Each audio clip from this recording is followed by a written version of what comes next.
Success academy में आप सबનું સ્વાગત છે। આજે આપણે ક્વેશ્ચન નંબર 1 પ્રિયા છેલ્લા 10 વર્ષથી એપ્રિલ મે અને જૂનમાં ભારતમાં આવે છે તો આકારણી વર્ષ 2025-26 માટે તે રહી છે કે બિન રહી છે તે શોધવાનું છે। તેમજ બી છે પણ જો તે આ ત્રણ મહિના સિવાય એટલે કે મે, જૂન અને જુલાઈમાં આવે તો તેનામાં શું તફાવત આવશે તેના વિશે આપણે ગણતરી કરવાની છે। તો ચલો દાખલાની શરૂઆત કરીએ।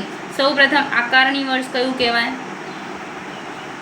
આકારણી વર્ષ એટલે કે જે અત્યારે ચાલુ છે એટલે કે 2025 ને 26 અને પાછળનું વર્ષ એટલે કે જે ગયું વર્ષ છે એટલે કે 2024 ને 25। પહેલાં પ્રથમ દાખલાની શરૂઆત કરીએ। એણે શું કીધું છે કે પ્રિયા છે છેલ્લા 10 વર્ષથી એપ્રિલ, મે અને જૂનમાં આવે છે। તો આપણે એપ્રિલ, મે અને જૂન માટે જોઈએ। એપ્રિલમાં કેટલા દિવસ હોય તો કે 30 દિવસ। પછી મેમાં કેટલા દિવસ હોય તો કે 31 દિવસ અને જૂનમાં કેટલા દિવસ હોય તો કે 30 દિવસ। ટોટલ કેટલા દિવસ થયા? 30, 31 ને 30 એટલે કેટલા થશે? 91 દિવસ થશે। હવે આપણે રહીશની શરતો ચેક કરીએ। રહીશની શરતો આપણે અગાઉના લેક્ચરમાં જોઈ ગયા છીએ। રહીશની શરતો, સામાન્ય રહીશની શરતો અને ધારી લીધેલ રહીશની શરતો। આની પ્રથમ શરત શું હતી તો કે પાછળના વર્ષમાં 182 દિવસ કે તેથી વધુ।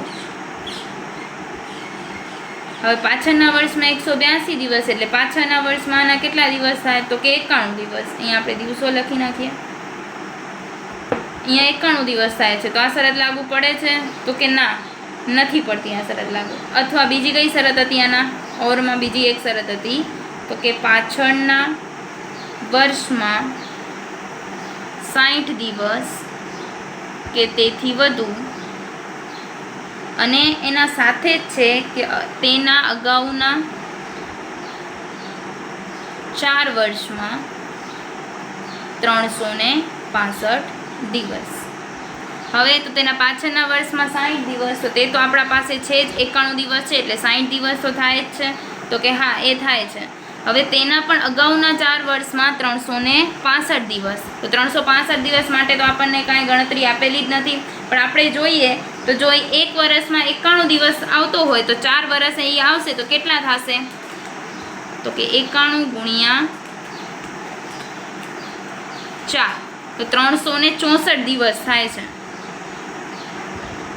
કેમ કે 10 વર્ષ એણે આપણને રકમમાં કીધેલું છે કે એ 10 વર્ષ માટે આવે છે, 10 વર્ષ સુધી આવે છે અને અહીં આપણને દાખલામાં 4 વર્ષ માટેની ગણતરી કરવાની છે એટલે આપણે એક વર્ષમાં 91 દિવસ આવે તો 4 વર્ષમાં કેટલા થશે? 364 દિવસ। હવે આપણને જોઈએ કેટલા? 365 દિવસ જોઈએ છે તો 364 દિવસ થાય છે તો કે ના। હવે આ બંને શરત આમાં ભેગી લાગુ પડવી જોઈએ તો જ આ થશે એટલે આનો જવાબ શું થશે કે રહીશ નથી। રહીશ નથી તો આને શું કહેવાશે? બિન રહીશ। સમજાણું? હવે આપણે બી જોઈએ। બીની રકમ આપણને કીધી છે પણ જો તે આ 3 મહિના સિવાય એટલે કયા કયા લેવાના છે? હવે મે, જૂન અને જુલાઈમાં આવે તો તેનામાં શું તફાવત આવે તે આપણે ચેક કરવાનું છે। ચલો તો આપણે જોઈએ તો કે મેમાં કેટલા દિવસ હોય તો કે 31 દિવસ। પછી જૂન તો કે જૂનમાં કેટલા દિવસ તો કે 30 દિવસ અને ત્યારબાદ જુલાઈમાં પણ કેટલા દિવસ હોય? 31 દિવસ તો ટોટલ કેટલા થશે? 92 દિવસ। સેમ આપણે પેલા રહીશની શરતો ચેક કરીએ। રહીશની શરતો પહેલી શરત શું હતી તો કે પાછલા વર્ષમાં 182 દિવસ કે તેથી વધુ। પાછલા વર્ષમાં કેટલા દિવસ છે? 92 દિવસ છે તો લાગુ પડે કે ના પડે તો કે ના પડે। એના ઓરમાં બીજી કઈ શરત હતી તો કે પાછલા વર્ષમાં 60 દિવસ કે તેથી વધુ અને તેના અગાઉના 4 વર્ષમાં 365 દિવસ। તો તેના પાછલા વર્ષમાં 60 દિવસ તો 92 દિવસ છે, એટલે આ શરત લાગુ પડે છે. હવે એના ભેગી જ કનેક્ટેડ છે કે તેના અગાઉના 4 વર્ષમાં 365. હવે જો 1 વર્ષના 92 હોય તો 4 વર્ષના કેટલા થાય? તો કે 92 ગુણ્યા 4 એટલે કેટલા થશે? 368 દિવસ. આપણને જોઈએ કેટલા? 365 દિવસ આવે છે 368 એટલે કેટલા થશે? હા, તો આ બંનેમાં હા થાય છે, મતલબ આ રહીશ છે. હવે રહીશ હોય તો આપણે સામાન્ય રહીશ પણ ચેક કરવું પડે. જો રહીશ ના હોય તો સામાન્ય રહીશ ન જ હોય, પરંતુ જો રહીશ છે તો સામાન્ય રહીશની શરત ચેક કરવી પડે.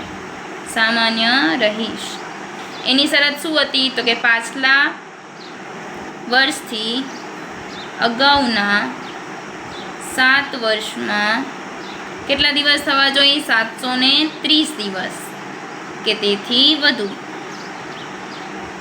હવે 10 વર્ષ સુધી આવે છે તો ખબર છે આપણને 1 વર્ષમાં 92 દિવસ હોય છે, તો 7 વર્ષમાં કેટલા થશે? તો કે 92 ગુણ્યા 7 એટલે કેટલા થાય? 644. આપણને જોઈએ કેટલા? 730 આવે છે 644 એટલે શરત લાગુ પડતી નથી. તો આને શું કહેવાશે? આનો જવાબ શું થશે? તો કે રહીશ છે પરંતુ સામાન્ય રહીશ નથી.